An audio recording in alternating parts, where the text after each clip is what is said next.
Welcome to another session of Concertina Styles and Smiles. Today we have somebody hailing from Fairfax, Minnesota, Harry Wojahn.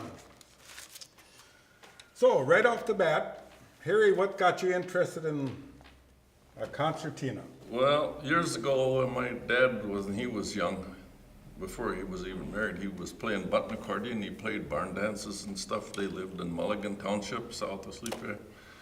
And well, when I was growing up, there was music on the radio all the time. It was polka music, and we listened to that all the time. My dad would play his button accordion, and he played mandolin, and I think he could play guitar. We had a guitar, anyways. And I don't know, about 1938, 39, something like that. My oldest sister he wanted the kids to learn something, so he got my oldest sister to play accordion, and he traded his button box for a 48 bass piano accordion, and my oldest brother learned to play mandolin. My next oldest brother played guitar. Well, then they eventually left, and then my two younger sisters, they learned to play the accordion, and they got a better one, of course. But I never did learn. I never had a music lesson in my life, and so then was 1958. I was selling electric welders, and I was living with my parents, and this old accordion was in the attic, and I got it out, and I thought, I wonder if I can play anything. And here's the notes on the paper, but I didn't know which key to use on the accordion. You said that was 1958 1958, and so then I went through some more books, and I found a keyboard on accordion and showed this is C, and well, then the notes up here said C, so there's where I started from. I learned my notes by myself, and by 1964, I think it was, I could play a couple of polkas and some quite a few waltzes and things like that. And Deutschmeister band came out with a tune called Oriole Waltz, and I wanted the sheet music for the piano accordion, and I went to Brown's Music Store here in New Ulm, and they said, we don't have it for the piano accordion, we have it for the concertina. So I said, what does it take to learn the concertina? And he says, you can rent one for $25 and a lesson every Friday, and buy this book for $1.50. And I went to the first lesson, and Slivers DeWans was my teacher, which he didn't play concertina either. He was a clarinet player. But he showed me about the pushing and pulling different ways and things like that, and sent me home, and he's come back next week and then play that part, which I did. He said, well, then next week play that part. I said, I've already done that. Well, then go to the next page and play that part. I played that part, and I played the next one. Now you're a little rough on that one. Play that one next week. Well, then I was on the next page by the third week. And then he said, I'll give you a sheet music to play, and I played that for him the fourth week. And then I said, I can't come back. I have to go to work. So I didn't come back for any more lessons. Okay, going back, you said you were mentioning your brothers and sisters' names. Well, how many were at the breakfast table? Well, there was 9 of us kids, and 5 boys, 3 and 4 girls. 2 of them have passed away. The 2 that were next older to me. My oldest brother, Paul, still lives here by Noam. My next older brother lives by Houston, Minnesota, in the assisted living. I have a sister living up by Alexandria. She's still living by herself. She's, I think, 92. I have a sister in Morgan that's 86. I'm 84. My 2 younger sisters, one is at Hackensack and one is at Alexandria. So did any of them play a concertina too? Or was no, it just well, my sister that's 2 years older than me I taught her daughter how to play. Okay. And then she quit. Well, then they had this concertina later, so then my sister kind of took it up and learned by herself. So she does play, but not very much. And Okay. I was going to mention about my brother. There was 5 of us brothers. We're all veterans from 3 older ones were in the Second World War. Me and my other brother were in the Korean business. We're all veterans. Okay. Our names are on the stones up by the courthouse or wherever they are. Mm-hmm. Yeah. What branch of service were you in? I was in the Navy. My two of my older brothers, they were in the Navy and they retired from the Navy. And my oldest brother was in the Marine Corps. Just when the war was over, went farming. And my next older brother was 4 years older than me. Was in the Navy, then he was out for a while, then he went in the Air Force, and ended up in Washington, Spokane. And he lived there until he died, and he was 80 years old. So all the boys were veterans of World War One of the II and wars, yeah. in the Korean War. yeah. I see you looking at a page. What's the next tune you want to do? Here? Twilight in Bohemia. Well, let's hear your rendition of it.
Thank you.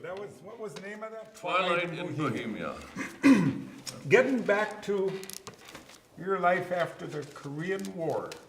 So what did you do for employment? How did you get money to drink beer? When I first came out of the Navy in '57, I worked for my brother-in-law in the tiling business up at Fairfax, and What was the name of that business? Skullberg Tiling. Schoolberg, okay. Yeah, and well, then I got to what the end of the year was a seasonal thing. You got on unemployment. My car payment was $50 a month. My unemployment was $22 a week. So I thought, this isn't going to work very good. No beer for that kind of money. No. So then I went and got a job selling electric welders, and that's when I moved lived with my parents for a little bit. And then later in 1958, I went and worked in Minneapolis for a while and laid hardwood floors for a while. And then my brother-in-law said, the guy running his tiling machine was gonna quit and he needed somebody. He's wondering if I would come and do it. I said, well, can I buy in with you? And then, so I bought in with him in 1959. And 1991, he retired. I bought his share out and I ran the business till 2003. And of course, tiling is a tough job, so that made it tough to play this, hit those buttons, shoveling dirt all day or pulling the levers on this tiling machine and all that. I really had a... Is the business still in operation? No, or did you... in 2004, I had an auction, sold all my stuff to whoever Okay. took it. Yeah, so... Have you ever played with any orchestras or band, 3, 4-piece bands? Or I had my own band from 1969 till 2003, and I was having so much trouble getting tuba players. Sarge Schrader was my drummer for quite a few years, and he passed away. He had Lou Gehrig's disease, and Larry Repke, that plays with the Winninger Band, was my tuba player for about 15 years, and he played with about 7 different bands at that time, and it was hard to get a hold of him. And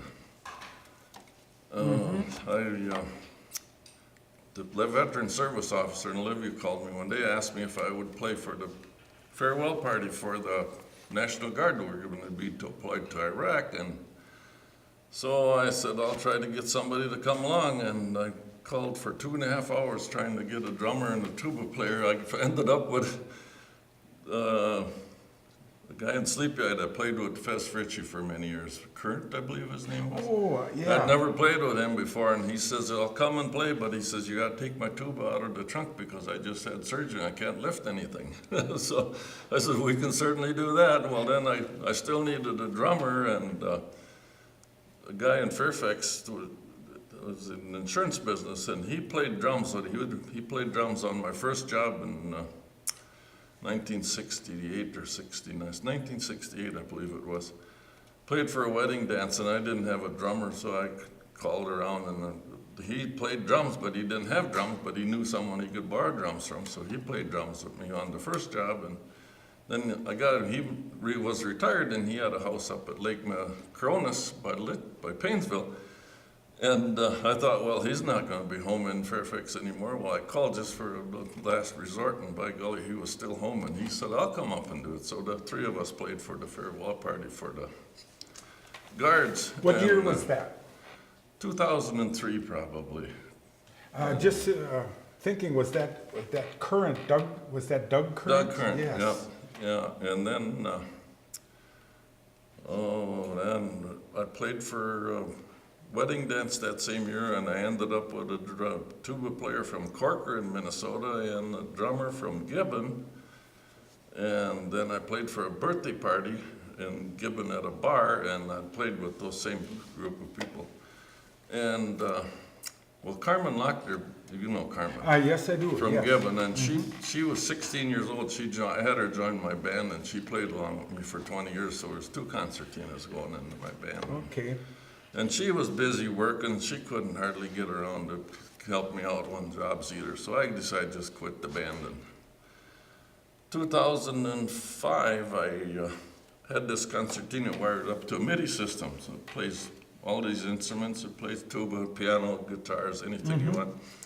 So I played by myself most of the time. Well, then in 2008, I joined the Sleepy Eye Concertina Club and play along with them about 30 times a year, and I do about, I think last year I did 26 of my own jobs, so I've been pretty busy. Yes. I see you're looking at a page here. We What's that have next another- tune you're playing I here? got a tune called the Faded Rose Waltz. Dedicate that to anybody? Or? With all the roses. Gotcha. Anybody named Rose. Take it away. They're faded.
pick it up and join along with you a little here.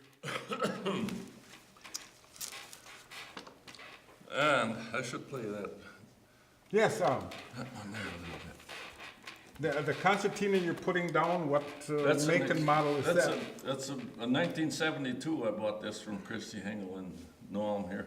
Okay. And then I take it that's a key of C? that's a key C. Executive file. And this one, I don't remember when I ordered it for sure, but I waited 8 years for him to get it done. He was so far behind on his orders. 8 years? I waited 8 years, and can you read it? Oh, yeah, there are serial numbers on there. That you look here. 1984. Yes. So that's when I got this one. And this is a key of E flat and a musette tuning. And I've got a tune called the Alpine Delight Waltz.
One nice thing about an E flat, the concertina is hard to play in the key of C.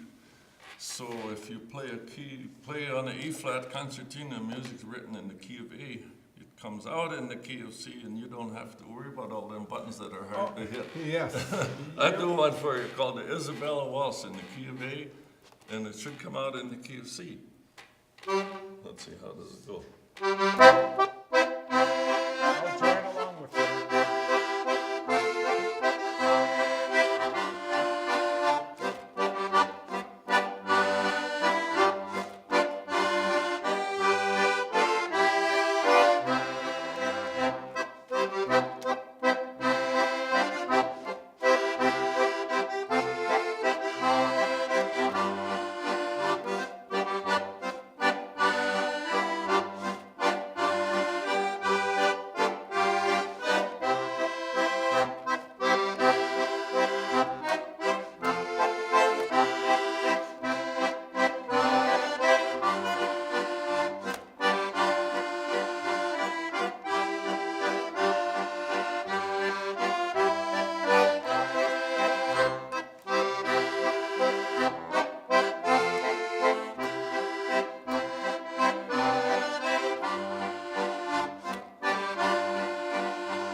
That's about it for today. If you want to say one more as they fade out.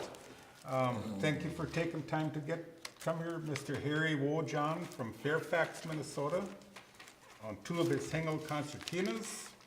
What tune are you going to take us out with? I was trying to find one here. It's a Polish tune called the Green Grass Polka.